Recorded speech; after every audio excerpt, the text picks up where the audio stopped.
Finally tonight, the latest video game craze to sweep the United States and Japan. It's called Nintendo. We have a report from Lee Hochberg of public station KCTF Seattle. 11 world-class contenders. Take them down with your controller, beat them all, and you've got a shot at Tyson's title. Power! Steal a base, adjust your infield or outfield, and pull off great double plays. I flip over Atari Baseball, and you will too. Afterburner, only on the Sega system. Sega, the challenge will always be there. Last year in the United States, home video game sales hit $1.1 billion, driven by the game's popularity among 8 to 14-year-old boys. Actually, my dad plays a lot too. The best games are the ones that have like a lot of levels, and you can't pass right away. You have to take a while. You've got to beat Mike Tyson. Mike Tyson's Punch-Out from Nintendo. Now you're playing with power. Japanese-owned Nintendo of America has emerged as the industry leader. The company is based just outside Seattle, where it employs 275 workers serving the U.S. market.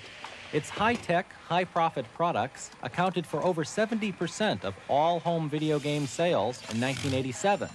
The company expects industry sales to double this year. Nintendo and its chief competitors, Sega and Atari, have seen the industry go through major changes in its 20-year history. With the Atari 2600 video game system, games don't get older, they get better. Take Space Wars from 1979 versus the Solaris of today. The home video fad of the early 80s had a spectacular rise, but the bottom fell out of the first home video boom virtually overnight. In 1983, earnings for the industry peaked at $3 billion. Only 2 years later, sales plummeted to a paltry $100 million.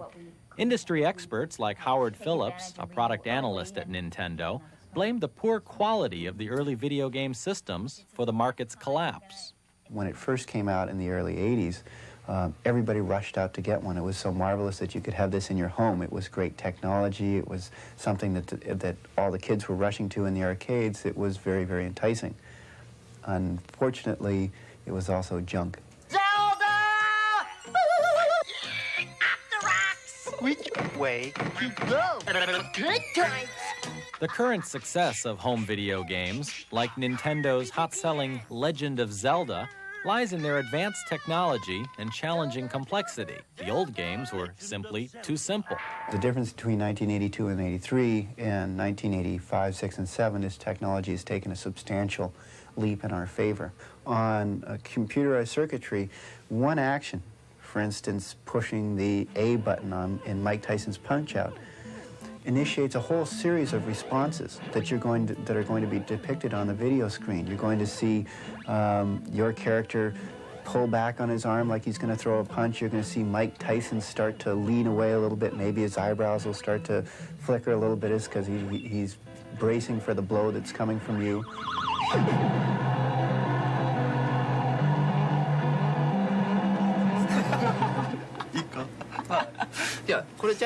The newest Nintendo game programs are developed in Japan, then they're transmitted electronically to the United States.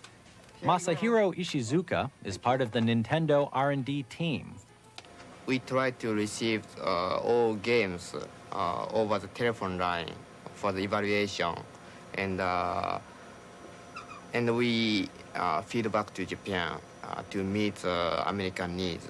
Mike Tyson's Punch-Out, Super Mario Bros., Kid Icarus, and Metroid are among Nintendo's biggest sellers, but so far, none has surpassed Zelda in popularity. The game is a complex, high-tech adventure fantasy.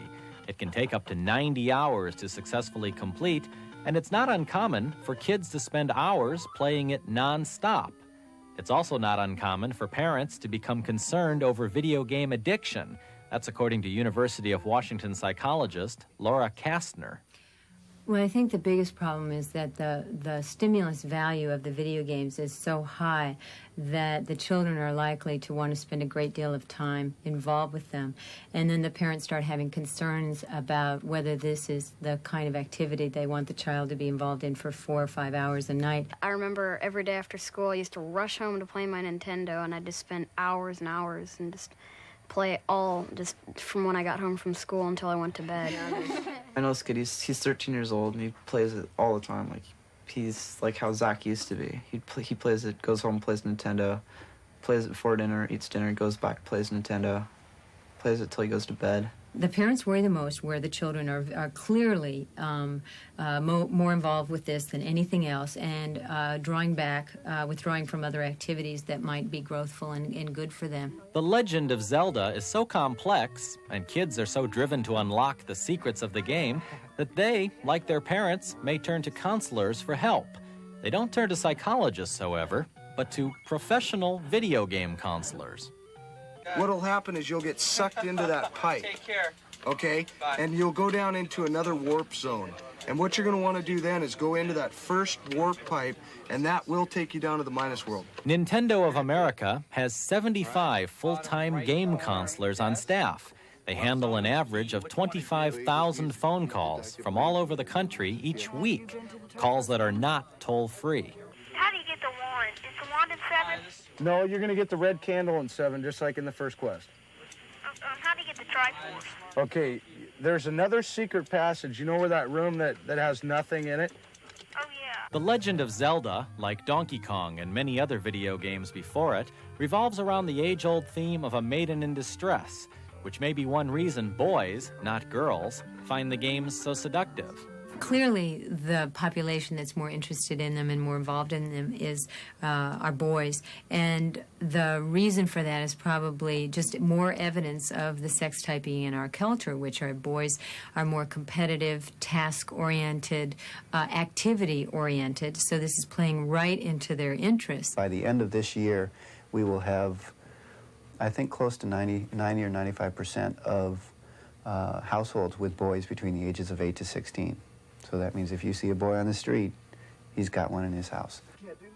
Nintendo recently developed a new video game that's designed to attract girls and which may ruffle a few feminists' feathers. It's aerobics. While boys seek to become heroes by rescuing fair maidens, girls are expected to work on their thighs. For those interested in something a little more assertive for girls, Dr. Kastner has a suggestion. I don't know what the game would be, but it would be something about, the attractive, I think, would be beating out men going up a corporate ladder or something like that. In addition to improved graphics and advanced technology, Nintendo also owes some of its staggering success to its aggressive marketing strategies. Nintendo kiosks are popping up in shopping malls all over America. And in Japan, where 1 in every 3 homes is equipped with a Nintendo Entertainment System, extraordinary demand for the product has drawn worldwide media attention. All of teenage Tokyo seemed to beat a path to the door of the store, selling its latest video game cassette in an unprecedented display of consumer frenzy. The lines outside the Tokyo shop were so long that some waited for 20 hours just for the chance to buy the latest in a series of computer games called Dragon 3. Nintendo's success in both Japan and the United States is helping fuel expansion at its American plant. The company is enlarging its facility to meet growing demand. And with Nintendo equipment in millions of homes, Howard Phillips says that video games are just the beginning. Nintendo has got a piece of electronic gear which is in quite a few households now, and we're looking to get it in as many households as we can. In the future, who knows what we'll be able to do with this, in addition to the home video entertainment.